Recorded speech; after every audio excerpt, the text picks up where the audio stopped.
Hey, everybody. If you want to hear Candace Cameron Bure's reaction to John Stamos' memoir, well, you're not going to hear it here. You will, however, hear a magic pivot job by Kelly on Matthew Perry's book and how that's going. And also, Adam is going to show us the true meaning of jazz hands and spirit fingers. Woo! And this is the podcast to learn how Kelly almost passed out in a rocket ship. Oh, Enjoy the show.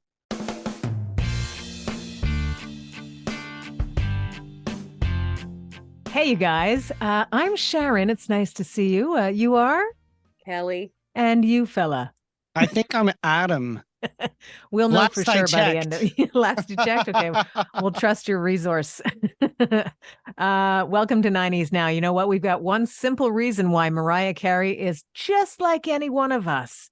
So we'll talk about that. We'll talk about why Candace Cameron Bure was all blubbery and in tears. It's not bad, by the way. That's why I can say it like that. Kelly's trivia is going to challenge you in ways that really you can only imagine. And your 90's rewind will make us all feel better. And you know what? There's a band who claim that their drummer has a psychic force. So I think we should start there, you guys. Okay. Okay. Yeah. It's you too. Mhm. We know how well they're doing in Las Vegas. The Sphere experience, blowing the minds of fans from all over the world that are going to Vegas just to have this kind of a once in a lifetime experience. And they're doing it without Larry Mullen Jr. He's recovering now from his neck surgery, and certainly a tough decision for them to continue or move forward with their booking in Las Vegas. Obviously, there was a big build of a structure around their commitment, so they couldn't just say, maybe next time. So they did this without him, but Bono describes it as being tough. And he actually says it's beyond the beyond of tough to do it without Larry Mullen Jr., which is saying something, right? Like, this is a band that hasn't played live without their drummer since like before they were a known band. And it was like a foot injury or something that kept him from playing, and they had to get somebody else in and whatever. But now they're U2. We're talking over 40 years of being one of the biggest musical forces of our time. So is it a surprise that Bono refers to Larry Mullen Jr. as having the psychic force? That should be the name of a soccer team. The psychic force. Yeah. I love it. Where are you from? Space. Yeah. We're from your mind. Yeah.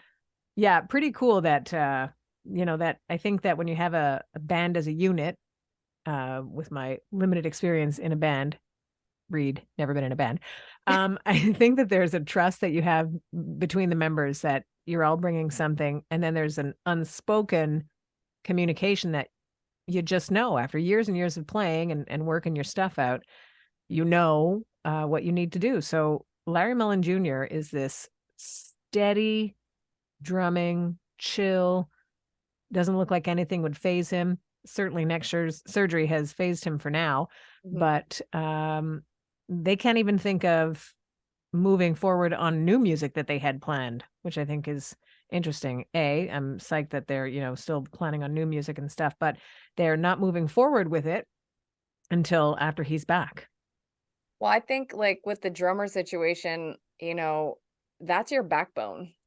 And if you've played for 40 years as a unit, even if the other drummer is amazing, which from what he accounts, or recounts, the person is amazing, and I have no doubt, but like you are used to a certain anchor when you put somebody on the kit. And so I can only imagine like it just because it's such like playing drums is just, I mean, obviously every instrument is super important and you have your own rhythm to it, but like it's just a certain zone and vibe you're in with whatever drummer that's doing it. Even if they're still doing the same like 4 count, it's just a different whoever's doing it. It's the feel. Yeah, it's a different feel. So I think that no wonder the psychic force is missed.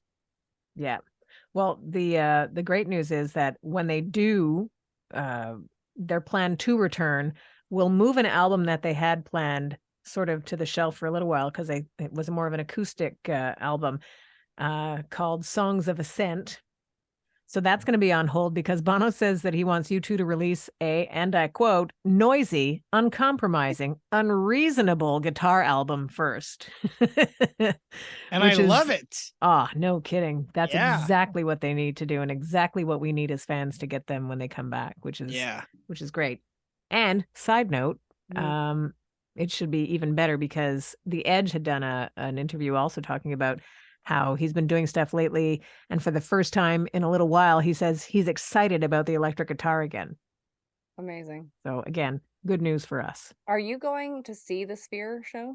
I'm not. And I've looked into it. I will say if somebody gave me tickets, I would definitely go. But I've looked and I don't know. I think when are their shows ending? Like in the new year. So the first run, so there's only a few months left. Oh yeah. There's shows until the 16th of December for the first part, and then I think it was a dozen shows that they picked up for 2024, which is great news. I'm a bit nervous. First of all, the price tag is huge if you want a seat, and I like the sit option. I've always maintained I like to sit. I can't do general admission. My back gets sore, and that's always been like that. It's not just because I'm old now. It's just always been that way. Yeah, and certainly GA tickets are significantly less expensive, but there's also, you got to wait in line and you got to rush to the front if you want to be close or whatever. But there is the experience of this experience being too much for people. And I know someone who is a huge fan that went 2 shows and had to be seen by an ambulance tech after the first show or during the first show because of light sensitivity. So that's scary because we've been, on the radio, we say things like, this is going to blow your mind. And literally it seems to be happening to people. Now, the other thing is that what I learned from my friend being in this situation is that there are on each of the floors of the Sphere, there's room, plural, rooms that you can go to if the lights are too much for you. If you're getting like a sensory overload and you need a moment, you go to these rooms. She didn't know at the time that this was a thing, but like, I think if you go online, you can find a few thousand people who have had this experience where it was too much and they had to go and sort of decompress. So it's a dark room, calm sounds, and then you regroup and you can go back in. But imagine the Sphere being as magnificent as we've seen it to be. But if you're in it, like you're in the heart of it, it would quite possibly actually blow your mind. Yeah, I don't think I could go to one of these things because it makes me nervous. Yeah, so I went to when I was like, well, I think I went 2 or 3 times as a kid, but to Disney World and in the space section. Have you guys been to Disney World? Yeah. In Space Mountain? Is that the one you're referring to? But in that space, like they all have like, there's like the Frontierland or whatever. Like there's all like different parts of the park, right? Yeah. And so if you go into what is it called, space and technology, it's some kind of, it's like space, like it is where Space Mountain is. But there was when I was there this particular time, you could go in and watch this, be part of an experience of like feeling like you're in a rocket, like a NASA rocket going up. Oh my gosh. And so and they warn you, like, if you're a pregnant lady, like all this stuff, like you need to be careful. And that was like, because like people get sick in there because you feel like it's, all the because it's like a 360 screen around you. And, and so I actually had to look at the floor. And they have railings that you can hold on to. And I had to look at the floor and just close my eyes and I'm like, it's all good. It's all good. Because it's amazing. Eh? This super fun experience is almost over. Exactly. Oh and I remember saying to myself, I'm like, well, astronaut is off the list of career. It's important to know what you're not able to do as a career. Yeah. But it's funny because now, like, I still wouldn't want to go do those types of things, but like certain things now, like even watching the Top Gun Maverick movie, like have you guys seen both? Like, have you seen? Yeah. I haven't seen any of the Top Gun movies yet. Can you believe it? You should. You have to watch the latest one, Adam. But like, and Sharon would know, like, there's times where like you really feel like you're in the plane, right, Sharon? Like you're going. Oh yeah, it's amazing. And so now I force myself. I'm like, just look straight ahead like they would have to. Like, I'm just trying Be to like the pilot, Kelly. Yeah, exactly. But so so I don't think I could go do the sphere thing either, because if it's 360 madness and it's like crazy light business, like I'm always like, I'm like, watch, this is the one time where you push it too far and like you end up with some kind of crazy like vertigo problem for 6 years after this. Like, Oh yeah. no. It's hard to come back from that, I guess, eh? Yeah. So Woo. anyways, all that to say is Kelly will not be going to the sphere thing unless I could be in the side room with like little earphones and just like Hey, look at them. They look like they're having fun in there. yeah. Yeah. Well, I know I'm going back to Vegas in 2025 with our group of friends. We have a group chat. So we went to Vegas this year, last April. And when we came back, we said, all right, we're going back in 2025. So we have the group chat. It's called Vegas 2025. And who knows, we'll be at the Sphere in 2025. It might be still YouTube, might be somebody else, but I would love to go. Imagine if it was like Celine Dion 360 madness. Like, I think she's too sick for that. There were rumors that Beyonce was approached to put up a show together. But hey, just rumors. But did you start that rumor, by the way? I did not. I wish I did. I wish I had that much influence.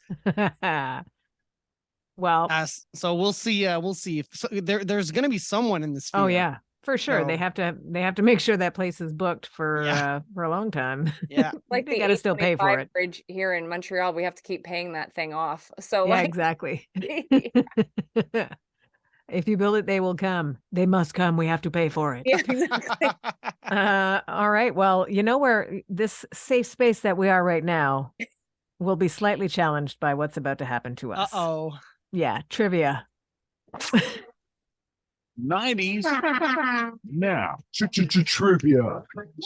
Bang to the bong. I have an update on trivia as an overall discussion, and I saved it for the show so I could surprise the both of you. Oh, I can't wait. So as I was preparing for our recording, I was like, oh, you better take a look on like how many more of these magical trivia cards, you know, that you have. Because when I first bought this game, like there was like 2 massive stacks, and like over the years we finally have whittled them down. So now I'm at like a quarter of a stack left. I'm like, what to do? And so I've done some researching, and I've now found a new game like with trivia cards and all that stuff. So I'm ordering it. Nice. In the new year, we are set to go. So there will be more magical trivia questions. Although I'm not sure if there'll be any fighting salmon colored cards, but wow, we can only hope. Another crazy idea would have been to write our own questions. Yeah, Sharon and I started that. Like, I know a great resource. You know what it's called? The internet. Yeah. It sounds like work though. Yeah, it's too much work. Because we did that like the first 2 or 3 years, Sharon, I think, of the show. And I was doing it, and it was a lot to like try to keep your own like biases come in a lot. I'm like, I can't ask question number 57 about Mariah Carey. So like it's like yeah. So, and there's just things like, you know, if I wasn't into like some of the video game stuff that we talk about, like I don't know all of it, so it's better that it's random business. Anyways, we can celebrate the work that somebody else has done. Yeah, I fully give credit to the salmon, the fighting salmon color card. So we're gonna start with the tough one this week, art and literature. And so this one, I like that there's a differentiation or a potential differentiation. Yeah. One of them might not be tough. We'll see. Yeah. Yeah, so I wish you bonne chance with this one. And thanks. Again, there's a word in here that I really hope I pronounce correctly. So here we are. All right. Centered on the story of Elphaba, which novel is a political and social commentary on the land of Oz prior to Dorothy's arrival? Sharon. Go, Sharon. Sisterhood of the Traveling Pants. You know what? For a second, I thought you had it. I thought she did too, because she was so like fast and confident. As soon as you said Elphaba, I'm like, I'm out. I don't know what she's saying.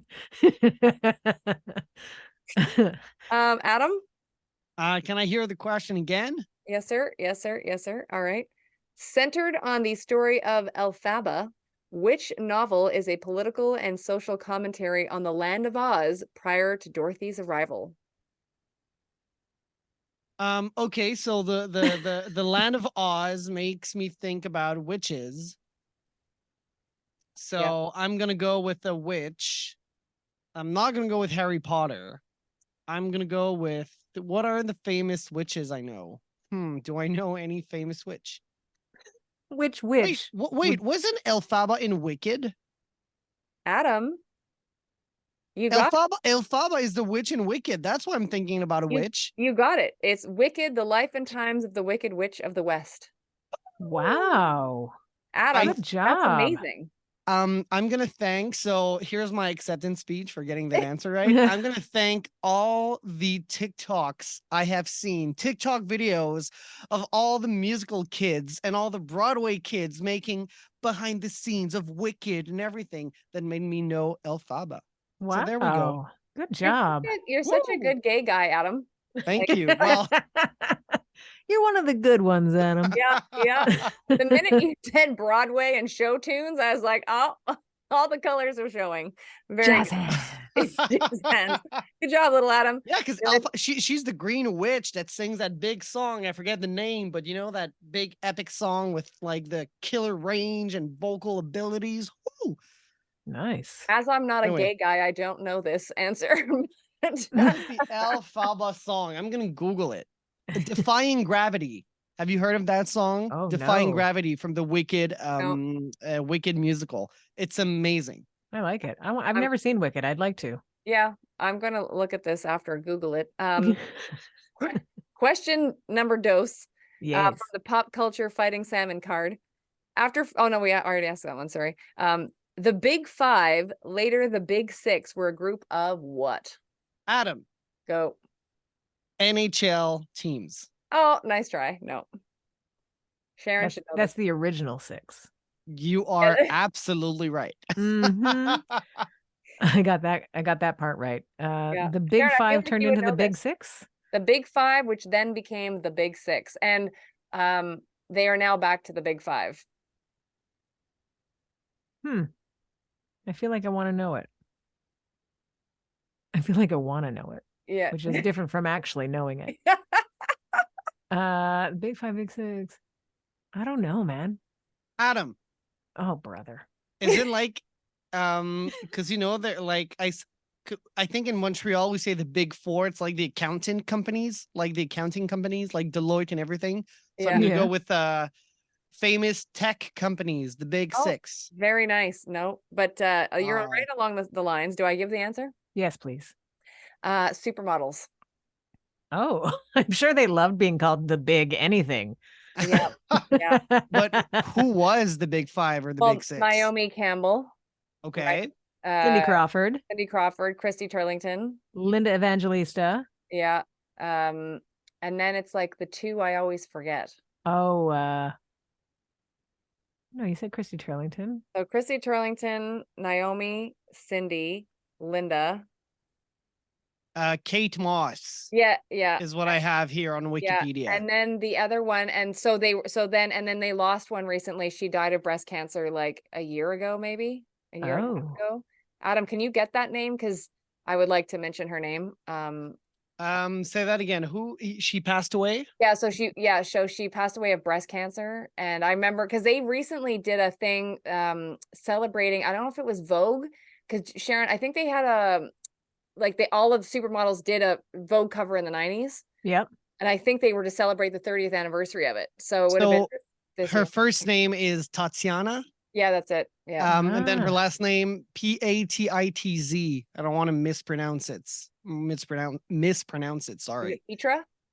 Or is it Patitz? Patitz. I haven't heard of her. Maybe, but is she in the list with the other five?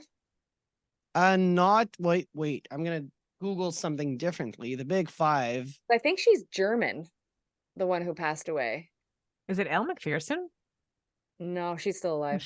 No, not that she would be the. Yes, she is in the list according to Wikipedia. It doesn't still say how to pronounce her name, but she's there. Yeah, so I believe she passed away, and So what? Do you have the name of all of them? Because we were missing one. Right? So Cindy Crawford. Claudia Schiffer. Is it Claudia Schiffer? So for the big five, there's Cindy Crawford, Christy Turlington, Linda Evangelista, Naomi Campbell, and Tatiana Petitz. And then the big six, I'm going to go back to my other research, would be Cindy Crawford. Indeed. Because I'm looking at a list now too. Or Claudia Schiffer. Is that what Claudia you said Schiffer earlier? was on that list. Maybe that's it then. Kate Moss was the addition. And I don't see the other girl. Either way. Tatiana. I go back to my question of, did they ever want to be called the big anything? in an industry that, you know, really drives home the smaller physique, you know? Was it Linda Evangelista who said that she wouldn't get out of bed for $10,000 or something? One of them Probably. She's Canadian. Yeah.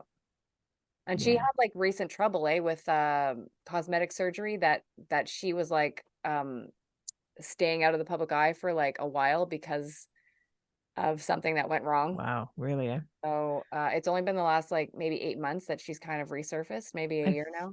I think her son is also a model. And if he's not, he should be, because he's beautiful. Yeah.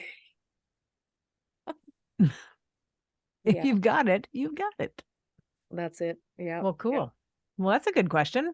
We learned something today. We did. We learned Adam's love of Broadway show tunes and big supermodels. Yeah. Defying Gravity. It was a great song. It's a great song. For those that aren't watching, jazz hands. For those that aren't watching, Adam just floated. Yeah. Literally defied gravity. No, but it's at the end of the show, and then she raises, and then she's like all up in the air, and I think they're ending the show on it. It's really good. Oh, cool.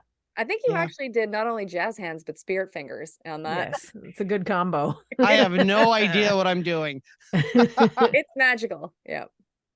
Hey, well, if you were wondering from our intro of the show what got Candace Cameron Bure all teary, the answer is 2 words.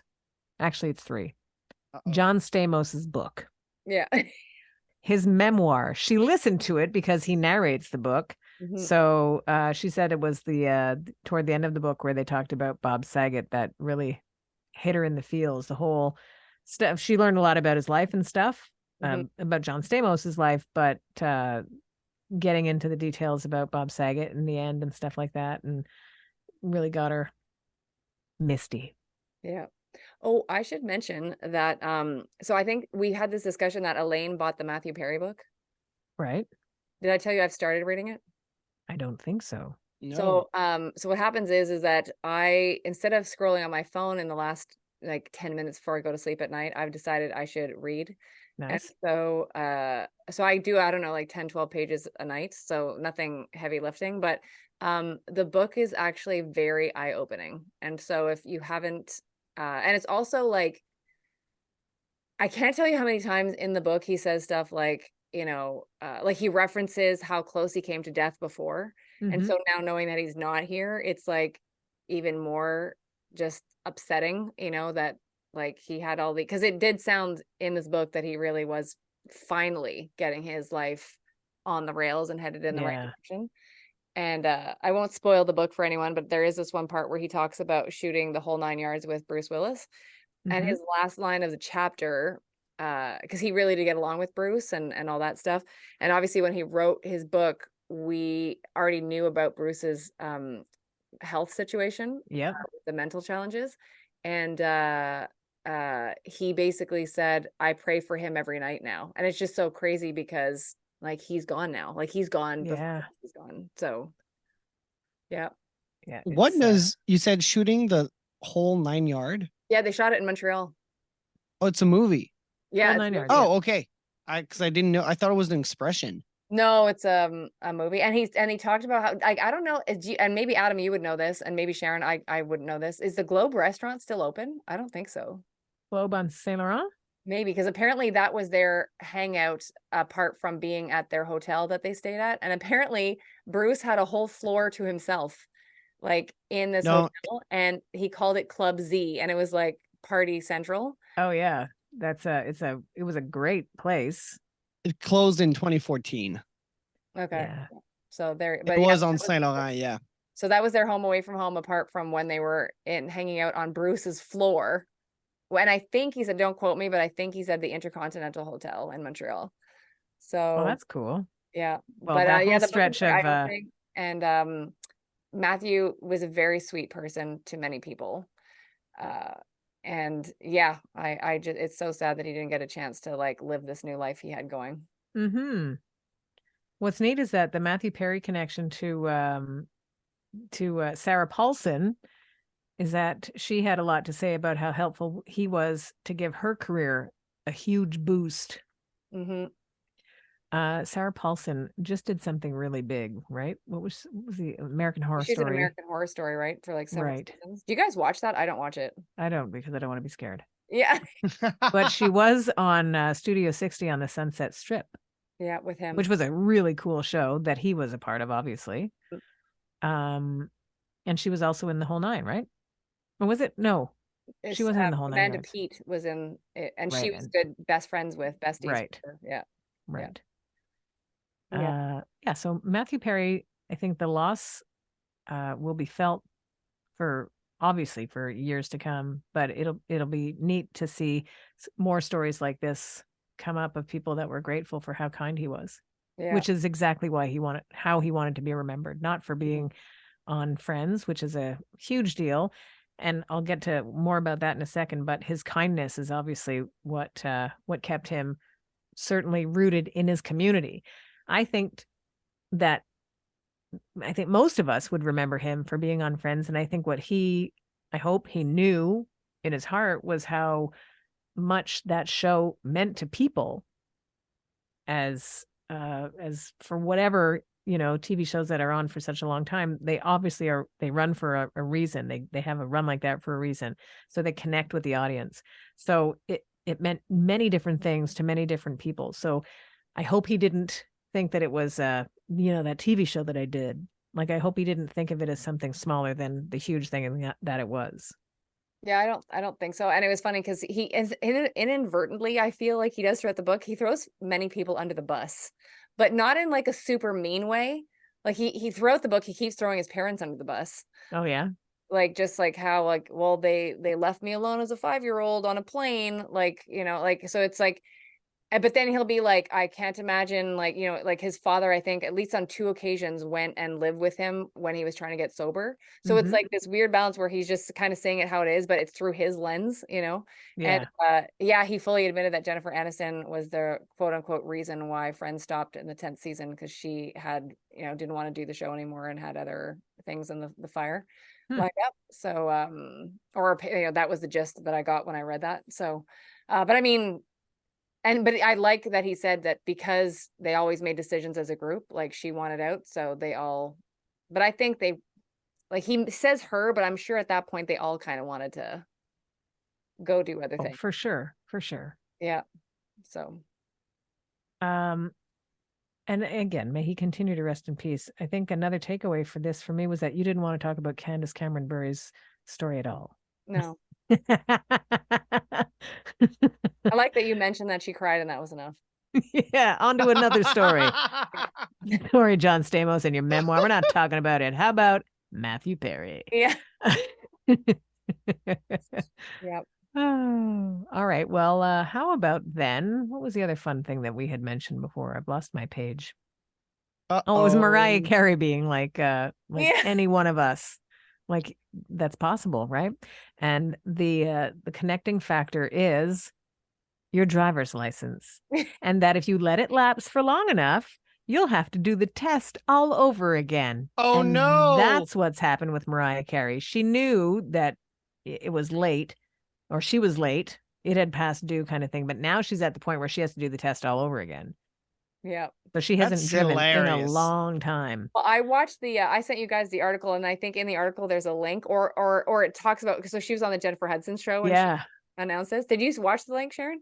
I didn't watch the link. I watched the show and it was on last week. Oh, so you did? So you saw it? Because I love it. So 7 years went by and then I found out I was lost. Imagine. Well, she had a few things going on, being a superstar and everything. Yeah, well, I just killing it. When I saw that, I just laughed out loud because I'm like, of course Mariah Carey would lapse for 7 years with her license and not know, because you're Mariah Carey. Like, yeah. And I love that the part you probably saw where she's talking about how like it's probably safest for her and everyone involved that she isn't driving down the streets of New York City. True. Now, New York's a zoo to drive in. Like you don't want to do that there. That's why there are skilled professionals, cab drivers that you can pay to drive you around. Yeah. The fun thing though is that Jennifer Hudson was talking about how she's been driving more lately too, and that she'll help her if she wants it. She says she's been driving to work because she likes the time in the car. And she gets to think, and you're just on your own. You can do, be with your thoughts and stuff. But she also said it's like a 5-minute drive to work. So, but it's her 5 minutes. That's 5 minutes. Talking about Mariah, have you seen no, you're not on TikTok that much, eh? I'm the only one who's talking about TikTok. Well, that's fine. I think I should be on more, but what's happening? Because I've been seeing that video, like every other video on TikTok. It's called Mariah Carey, but she's about to sneeze. And it's her song All I Want for Christmas Is You. Yeah. But it's just a part where she goes she's doing the beginning. And it just seems like she's about, that sound you make when you're about to yeah.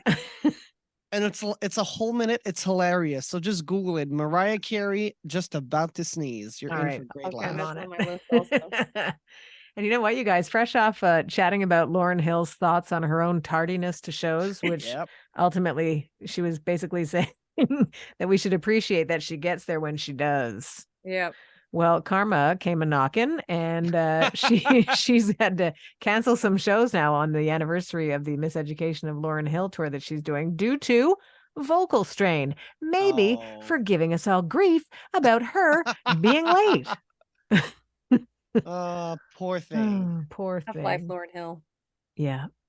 She'll get there when she gets there, and you're gonna like it. I think a lot of vocalists are sick now because I just got news. I'm a fan of Ray, and she has been on tour and she's had to shut it down because she's got vocal strain. And somebody else I just saw today also is shutting it down. So I don't know if it's just like 'tis the season for, colds and flus and all that. So it's totally that. And the idea that COVID is still a thing, very much a thing, and this newest strain feels like a really bad cold and certainly a really sore throat that comes with it. And then all of a sudden, boom, COVID. So that's fun. Yeah. How about we just go back, musically go back? We'll do a 90s rewind. I love it. You love it? Love it. The year is 1992.